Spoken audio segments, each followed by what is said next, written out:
presente. De hecho, ya venimos de una tarde-noche un tanto intensa. Tenemos un día largo de trabajo con un material sumamente interesante. Para esta conferencia voy a tomar algo que acabo de presentar en una conferencia que di en Ginebra. En ese caso la llamé el enjambre de las drogas y la metástasis del goce. La metástasis del goce, de lo cual hablé algo ayer, seguramente ahora lo voy a retomar. Y enjambre de las drogas también voy a tratar de justificarlo a lo largo de la conferencia, pero tomo un término lacaniano, que es el enjambre de los significantes. Vamos a ver cómo podemos ligar una cuestión con la otra. El primer punto es un punto que creo haber trabajado acá en Chile y vale la pena tener presente, que es tratar de situar a lo largo de la historia tres momentos claros respecto del uso de las drogas. Es una manera de presentar las cosas y siempre depende, cuando uno ubica momentos históricos, depende el eje que tome para dividir la historia. La historia depende, la vertiente que uno toma la puede dividir de diversas maneras. En este caso me tomo de los diferentes usos de la droga, primero como una noción básica para nosotros los psicoanalistas, que es que esas sustancias llamadas drogas pueden ser usadas de diversas maneras y pueden tener un uso en diferentes épocas y en diferentes culturas, y a la vez, lo sabemos todos también, pueden tener un uso diferente para cada sujeto en su propia vida. Es decir, es algo que la clínica lo muestra y la vida cotidiana también, que la gente consume drogas durante un tiempo de una manera y a partir de un momento las consume de otra manera. O dicho de otra forma, tienen una relación con esa sustancia que en algún momento esa relación cambia para el sujeto. Había una canción de una banda argentina que decía que el primero te lo regalan, el segundo te lo venden, y eso muestra efectivamente un cambio de relación con esa sustancia. Respecto a los tres momentos de la droga, del uso de las drogas, uno debería ubicar primero que todos los historiadores sobre que retoman los diferentes usos de la droga parten de la idea que desde que el hombre es hombre hay uso de drogas en la tierra. Escotado siempre suele señalar que salvo en el Ártico, donde no crece ninguna vegetación, siempre se ha consumido drogas a lo largo de la vida. Y entonces eso ya es un dato llamativo, porque la toxicomanía tiene muy poco tiempo comparado con el uso milenario de las drogas, al menos llamado como toxicomanía. Quiero decir que alguien podría plantearme que en la antigua Grecia había un toxicómano y yo podría hasta acordar con eso, pero no era llamado toxicómano en ese momento. Lo que llamamos hoy toxicomanía, drogadependencia, adicción, el nombre que ustedes quieran, tiene poco tiempo, tendrá unos 150 años, más o menos, y está situado de una manera muy especial a partir de un evento que es el descubrimiento del síndrome de abstinencia. El descubrimiento del síndrome de abstinencia es central para la definición misma de la toxicomanía, y especialmente porque ese descubrimiento permite la entrada de la ciencia al campo del uso de drogas. Hasta ese momento el discurso científico no había podido entrar al campo de uso de drogas como tal. Todas las definiciones de acuerdo a las épocas, bueno, no me voy a detener aquí, y es sumamente interesante cómo las diferentes culturas en los diferentes momentos, las diferentes teorías, etcétera, que se fueron realizando y las discusiones y los debates, como ayer lo mencionaba, ya en la antigua Grecia hay un debate muy importante alrededor de si el problema es el consumidor o la sustancia.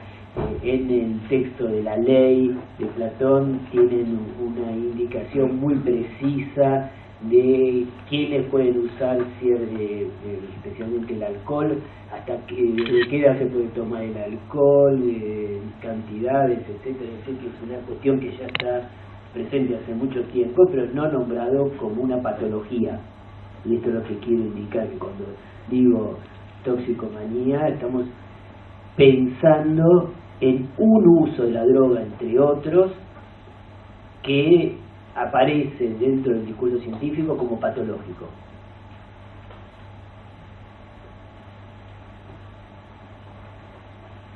Es decir, que puede haber otros usos que no sean el patológico, que puede ser para la diversión, para estimularse, para un montón de posibilidades.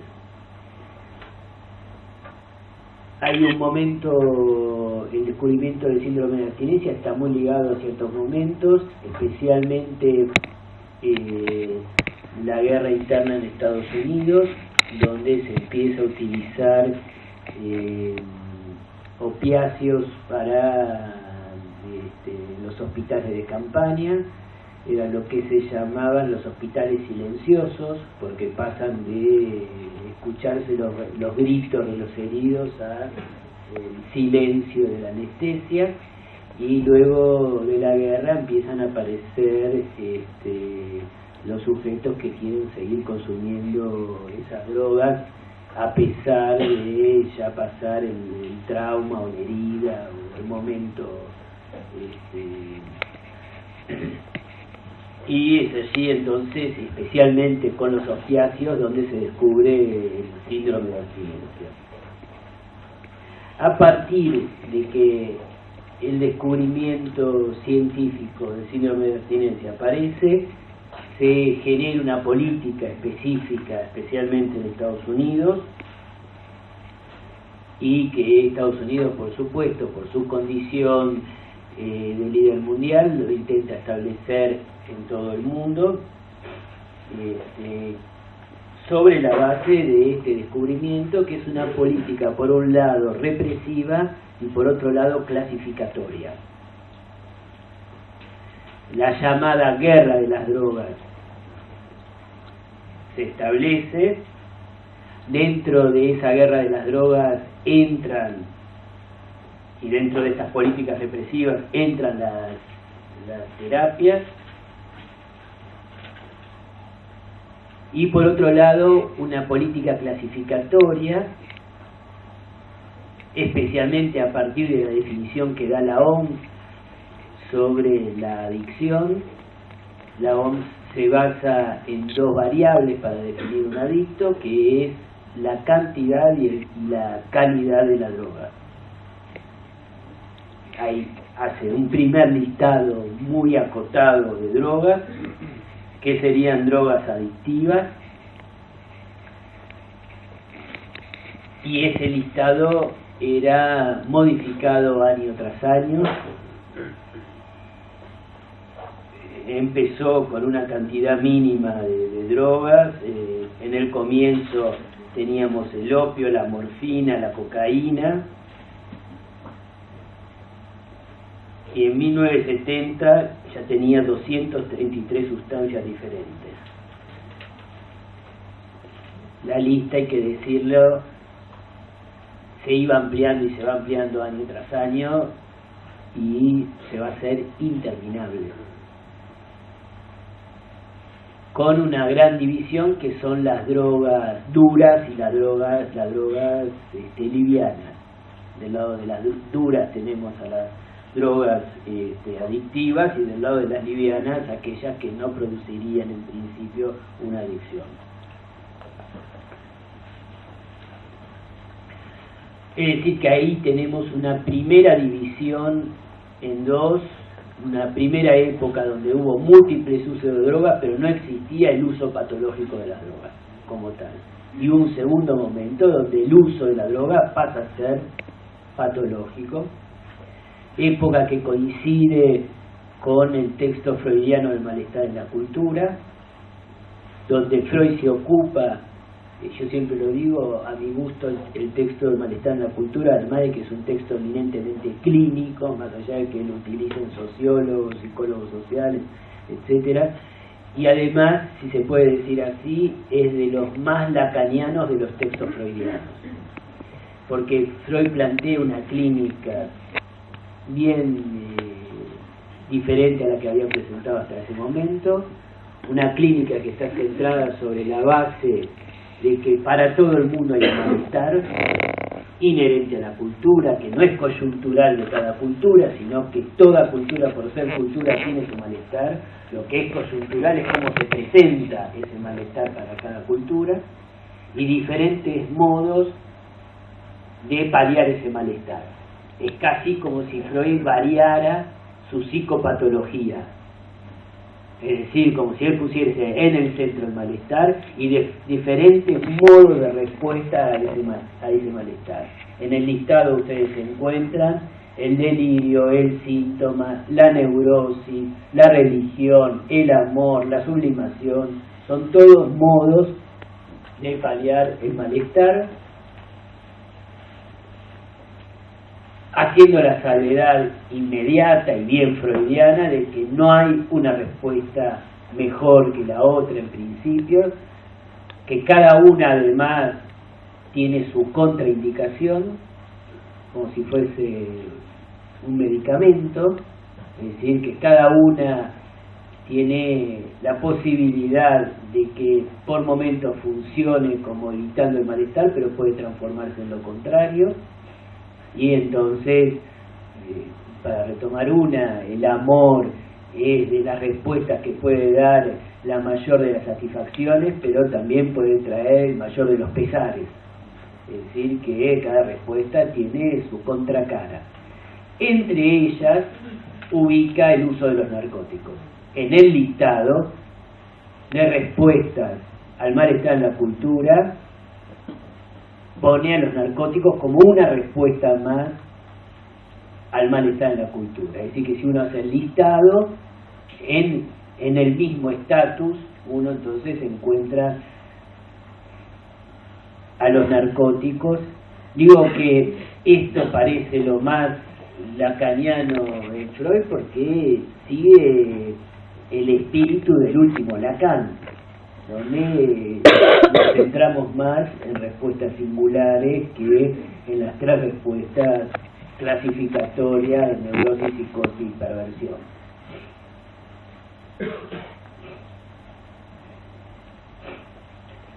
Es decir, que en la época de Freud el uso de narcóticos es una respuesta más entre otras, y una respuesta que puede traer, así como el amor puede traer el peor de los pesares. Freud ubica el riesgo, así lo dice Freud, del uso de los narcóticos especialmente en la posibilidad de que los narcóticos nos separen de la realidad,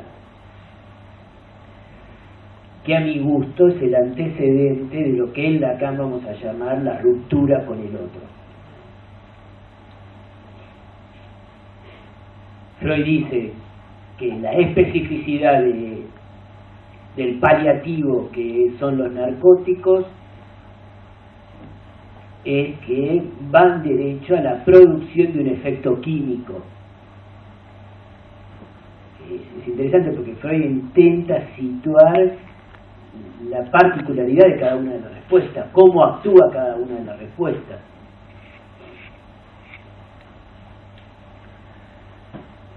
y que entonces la respuesta de los narcóticos no intenta modificar nada de la realidad, sino que intenta modificar las sensaciones del individuo, produciendo una alteración química.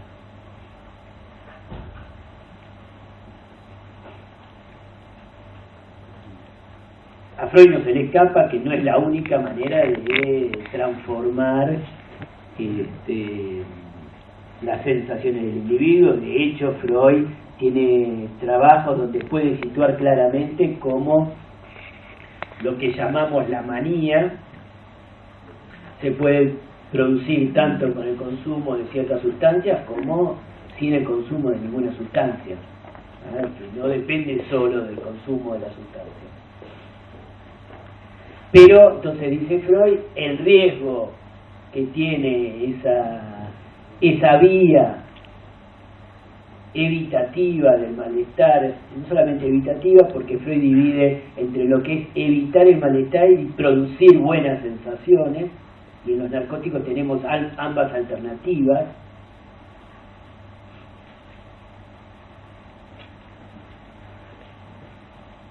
No lo explica demasiado, pero pone en el horizonte este riesgo de separarse de la realidad.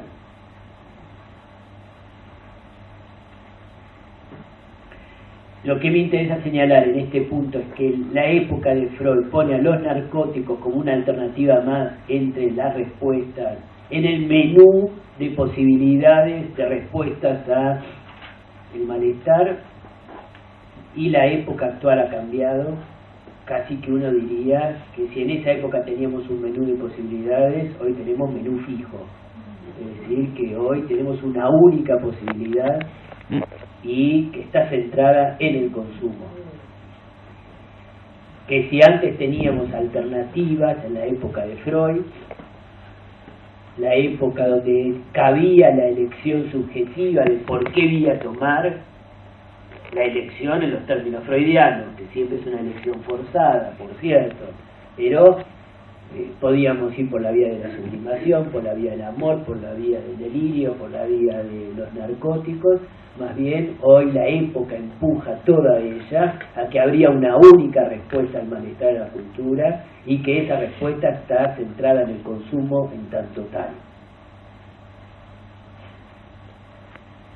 Es decir, que hay un cambio de época, no vivimos la misma época que Freud, que es lo que intenté situar ayer desde la perspectiva de Lipovetsky. Ahora lo estoy situando desde la perspectiva de Freud, tomando los elementos de Freud, que es lo que se ha llamado una toxicomanía generalizada.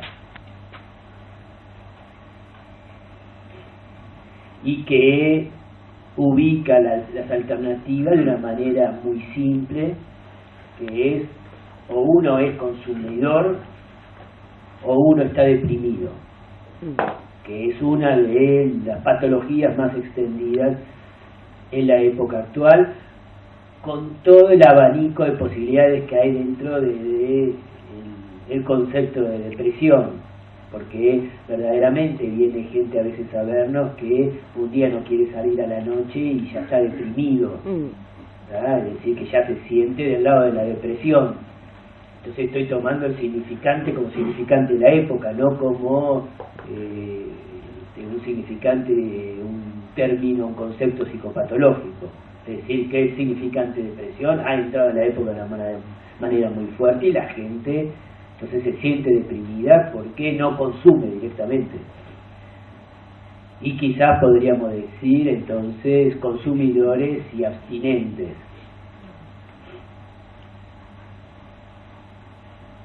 Bien, entonces ubicamos tres épocas diferentes. Una época donde hay múltiples usos, pero ninguno que sea significado como patológico, tanto tal. La época del malestar en la cultura, si la podemos llamar así, por la ubicación del texto freudiano, donde los narcóticos es una respuesta más entre otras, y aparece el uso patológico de los narcóticos. Y la época actual, donde se ha masificado un uso único, se ha globalizado la respuesta al malestar en la cultura por la vía del consumo. entonces, frente a esto, con una política muy precisa respecto de la localización, porque finalmente la clasificación de las drogas es un intento de localización de las drogas, que serían las drogas, entre comillas, malignas, y a las cuales hay que combatir.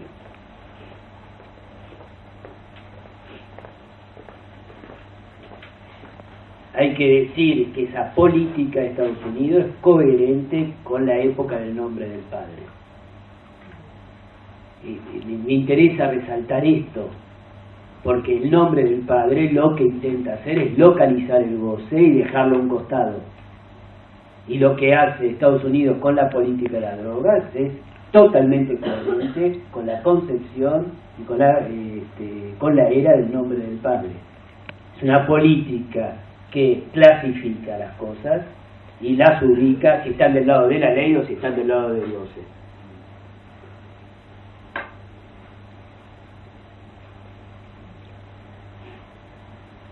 Y la época de Freud es la época también del nombre del Padre. Lo que Freud muestra es cómo la época del nombre del Padre clasifica los diferentes modos de paliar el malestar en la cultura. Porque finalmente lo de Freud también es una clasificación descriptiva de la época, no es que la inventa Freud. La clínica le muestra eso. Y hay que decir, el nombre del Padre por excelencia tiene una función represiva respecto del goce que no hay que tener. Es decir, el nombre del Padre reprime y clasifica para enfrentar, entre otras cosas, a la droga.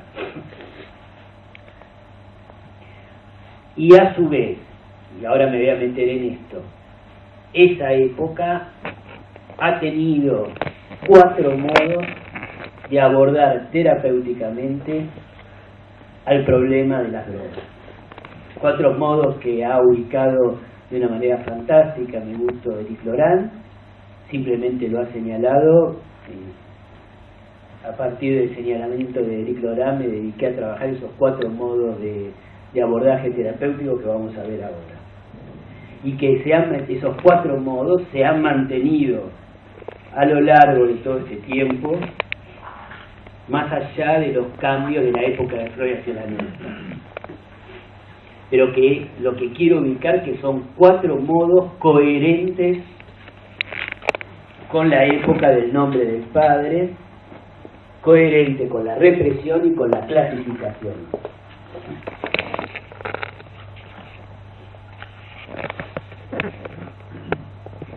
Los 4 modos a los que me estoy refiriendo siguen la referencia de lo que en Lacan son los 4 discursos.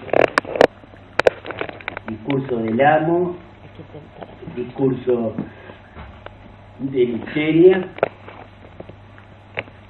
el discurso analítico y el universitario. Y especialmente siguen la referencia de los 4 elementos que hay en el discurso.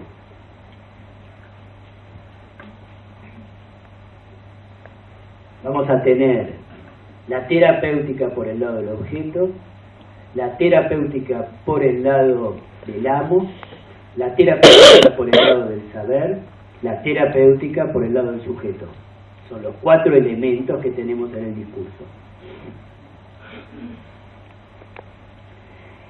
Esto que indica Éric Laurent nos ordena el campo terapéutico de las drogas y nos ubica en una perspectiva, que es lo que voy a tratar de plantear hacia el final de la conferencia, que es qué alternativa tenemos hoy. Primero, entonces, abordaje por la vía del objeto. Se refiere, lo indica nada más, vamos a tratar de desarrollarlo un poco más nosotros, a los tratamientos de sustitución, muy en boga en el norte, especialmente en Europa, con ciertas drogas especiales como la metadona y el Subutex, pero que tiene todos sus antecedentes esta terapéutica. De hecho, quizás algunos lo saben, cuando se descubre la heroína, que es un derivado químico del opio, de la morfina, se pensó que iba a ser un antídoto contra los adictos al opio, especialmente en Europa. Y la heroína se conseguía en las farmacias, los boticarios se conseguían en aquella época, y luego llegaron a la conclusión de que se hacían adictos a la heroína, con toda la conflictividad que ha tenido la heroína, y especialmente a partir de una práctica que es la práctica de inyectarse la heroína de manera intravenosa. El nombre heroína es dado por el laboratorio Bayer, y luego de la Primera Guerra Mundial se podía conseguir libremente. Y recién en 1924 es prohibida por primera vez. Esta terapéutica, quiero decir entonces que ya estaba dentro del campo de la ciencia la idea de que podría haber drogas mejores que otras, y que la manera de desprenderse de una droga era sustituirla por otra. Es decir, que es una terapéutica de sustitución de un objeto por otro. Van a ver que la concepción de la sustitución interviene en más de un modelo de terapéutica. Ahora lo vamos a trabajar. Y en este caso, la sustitución de un objeto por otro.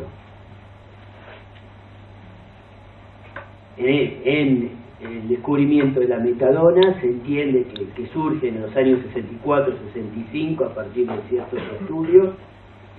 Se entiende que son drogas más benignas, especialmente porque no tienen el efecto del pico, de la subida y la bajada abrupta, sino que tiene un mantenimiento, y además se llaman terapias de mantenimiento, en tanto tal, que sigue la lógica de cómo el efecto que produce la droga en el individuo.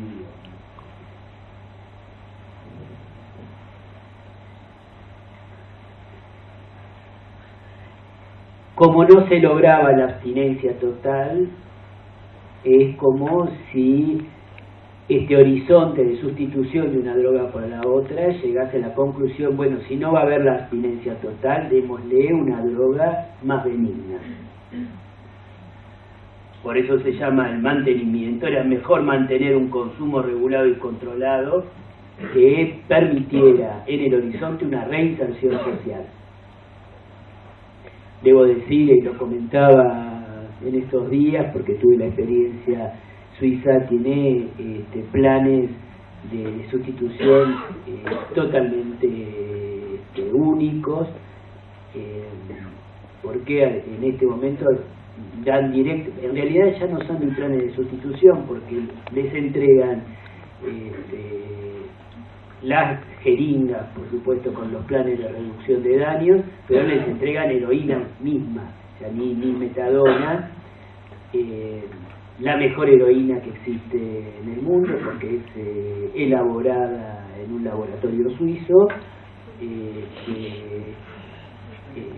verdaderamente es un plan. He estado en un centro asistencial que es un edificio de unos 4 o 5 pisos, todo dedicado a los heroinómanos, donde pasan un proceso donde se los abastece de todos los elementos, con toda la higiene necesaria para el no contagio de enfermedades, etcétera, y para evitar, por supuesto, que los planes de reducción de daño tienen un objetivo central, que es evitar la criminalidad, de contagio, todos los efectos colaterales. Lo conocía, lo he leído ya desde hace años, pero otra cosa es verlo. Tuve la oportunidad de estar allí, me explicaron cómo funciona todo. hay que ver cómo la ciencia usa a esta pobre gente de conejillos de India.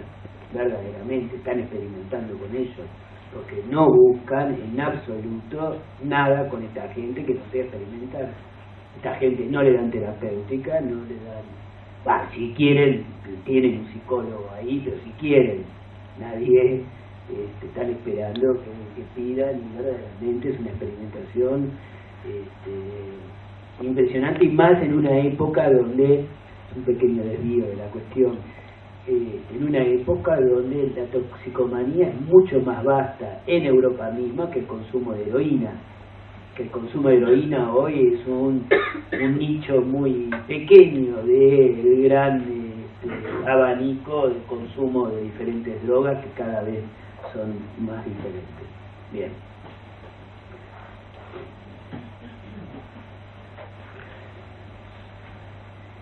Efectivamente, este tipo de terapéutico está sostenido sobre la base del descubrimiento del síndrome de abstinencia, porque la sustitución se hacía sobre las drogas que generaban síndrome de abstinencia, especialmente la morfina.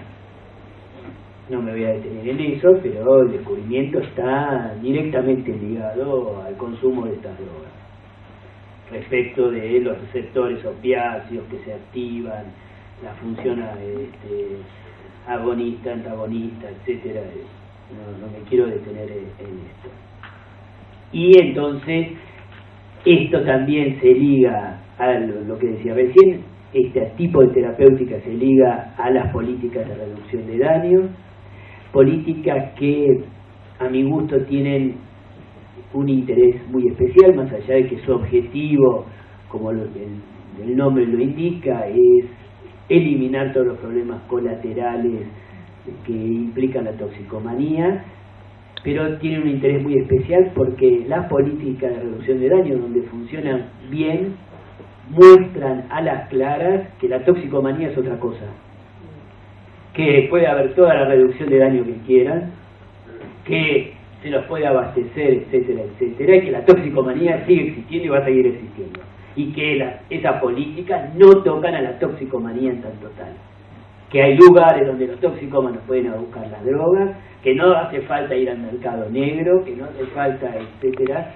todo eso. Había ciertas ideas de que a la gente le gustaba lo prohibido, eso no está prohibido, eso lo da el Estado, y los toxicómanos van.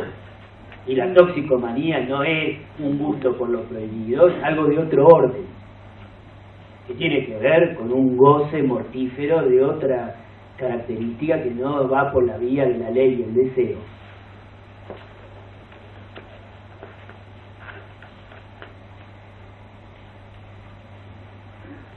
Segundo término, tenemos el abordaje por el saber. Es el intento de explicarle al toxicómano las consecuencias de su conducta. Hay que hacerle entender al toxicómano, como dice Vic Lorán, que tiene un goce desordenado y que debe encauzarlo. Si algo ha demostrado el psicoanálisis es que en lo que respecta con el goce nadie aprende. Es el ABC, pero a veces hay que explicarlo, y porque es la gran división que hay entre las terapéuticas conductuales y el psicoanálisis, que es una demostración totalmente fáctica de que un niño mete los dedos en el enchufe y al día siguiente, a pesar de lo que le pasó, y no a pesar, con lo que le pasó, lo quiere meter de nuevo en el mismo enchufe. Eso es lo que muestra la vida cotidiana y la clínica, que el toxicómano no es un tonto, que una cosa es la tontería y otra cosa es el goce. El toxicómano sabe muy bien que se está matando y al otro día quiere volver a matarse de nuevo, que no hay manera de aprender. Y esto es algo que ha instalado el psicoanálisis de manera muy fuerte y que vale la pena que nosotros lo señalemos, no solamente entre nosotros, que lo podamos demostrar, porque es un debate bien actual. Es Freud, yo insisto mucho, es Freud quien, por que en este mundo hace por primera vez terapias breves. Las terapias de Freud eran terapias breves.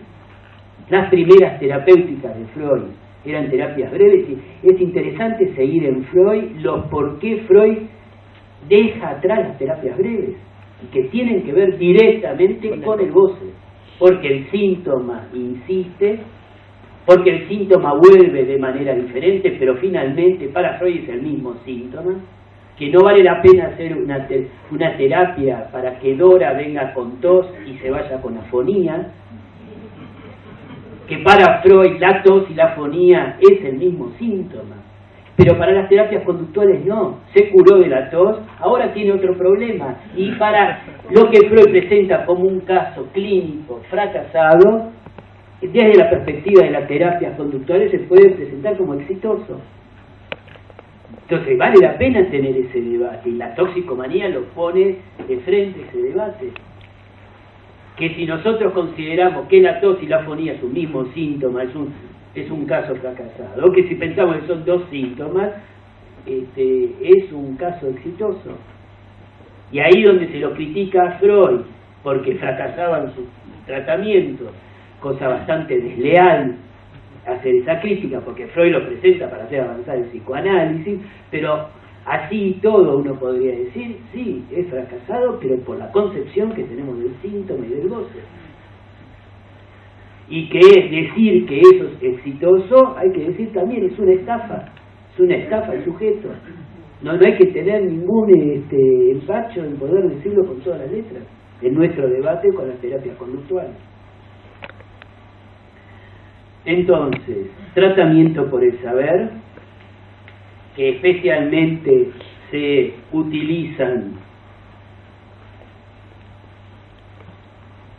utiliza la figura del ex toxicómano o el ex alcohólico,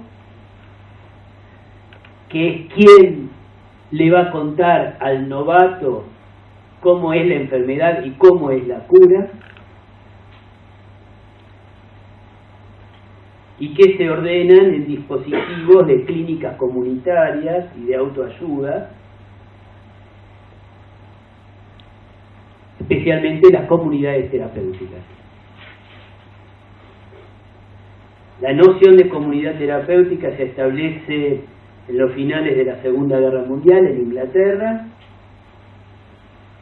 En 1946, Maxwell Jones es quien por primera vez lo utiliza, quien lo hizo conocido de Cinnamon. Hay que decir que en la primera época no había ningún profesional trabajando en las comunidades terapéuticas, enteramente eran llevadas adelante por los mismos ex enfermos. Luego con el tiempo la cuestión se fue profesionalizando, pero manteniendo siempre en el núcleo la figura del ex adicto. Y lo ubicamos del lado del saber, porque efectivamente, como se plantea la cuestión, no es tanto en el lugar de un amo que dice lo que hay que hacer, sino de alguien que pasó por esa experiencia y tiene un saber a transmitir. Y se trata de una relación de un semejante que está en igualdad de condición, nada más que ha dejado de ese momento atrás y puede ayudar al que viene.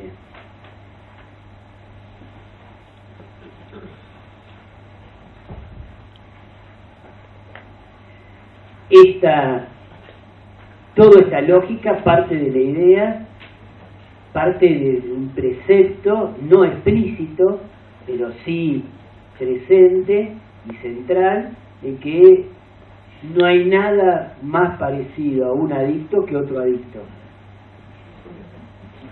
Y les debo decir que si uno tiene un poquito de relación con la clínica del sujeto, no hay nada más diferente de un adicto que otro adicto.